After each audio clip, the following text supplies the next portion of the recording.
10-year note yields declined today on what is perceived as to be a little bit of a risk-off theme. We saw equities lower, 10-year note yields go lower.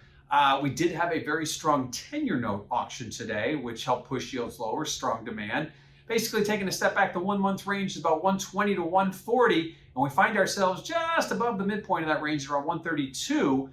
Taking a step back on the upside, we haven't seen a 10-year note treasury yield price above 140 since going back to the middle part of July.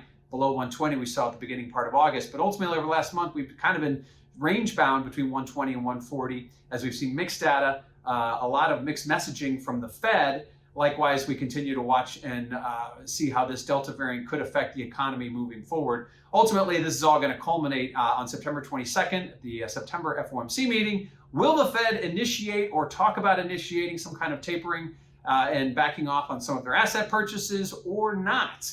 And at this point, the market seems very curious as to when that might happen or when they're going to do that. September 22nd seems to be the day on the calendar, so keep that on your calendar in pen circled.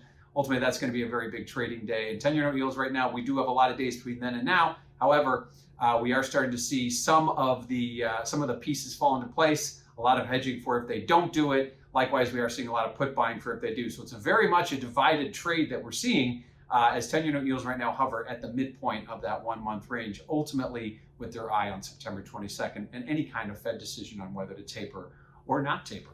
Now, what does this mean for volatility? Well, if you check out that CVOL index over at cmegroup.com, you will notice that volatility remains very directional with yields. Yields go up, volatility goes up, yields go down, volatility goes down. We are seeing that. We've seen volatility creep higher as yields went higher. And now that we've seen them come off, we see volatility coming off as well. So it'll be interesting to see. We have some event risk priced into some of these events down the calendar, but clearly from a macro perspective, volatility remains very directional with yields, at least until we see a breakout of this 120 to 140 range. Lastly, what do we have ahead on the calendar? Well, tomorrow is Thursday, which means we're bringing out claims.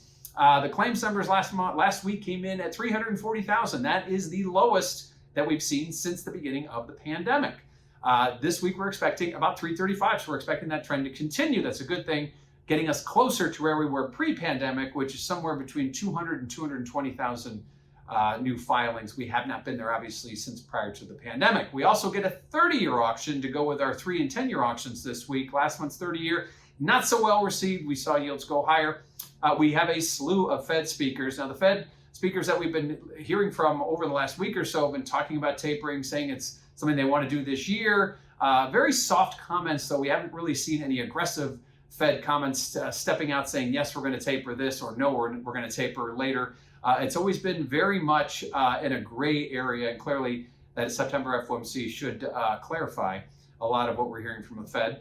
The big number this week, though, won't come until Friday. PPI expected to come in north of 6%. It's going to be the highest reading in a long time. And at this point, higher inflation would prompt the Fed to maybe raise rates sooner than later. However, they're more concerned about growth continuing with their inflation is only transitory, meaning it's only here for a short period, not for the longer term period. So it'll be interesting to see, again, the Fed's going to have to clarify a lot of things, not only tapering, but how they view inflation at the September FOMC. So a lot of that's going to culminate at the end of September when the Fed meets. So 10-year notes taking a break, seeing yields go lower today on a stronger auction. But wait, tomorrow we have a 30-year auction, those claims numbers, and out on the calendar, keep an eye on September 22nd for that September FOMC meeting.